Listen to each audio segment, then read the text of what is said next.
So yan na yung lahat ng naipon ng buong SRG. Bali, magkano sir? 18? Bali 13,000 pesos ang nalikom pas the helmet sa yung mga nag-Gcash ng aming mga kasamahan sa SRG.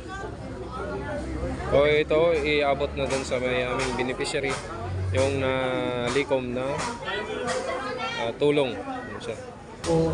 At ang PL na nasa Sangkanis sa Kuyan din na namatay. Yan iabot na yung lahat ng tulong.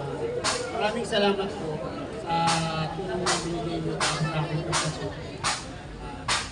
Patuloy po tayo sa pagtulong. Maraming salamat. Ingat po sa akin.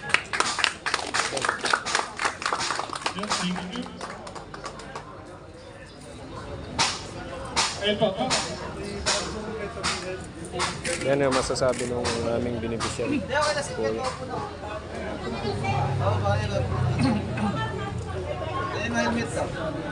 Magandang umaga po sa inyong lahat.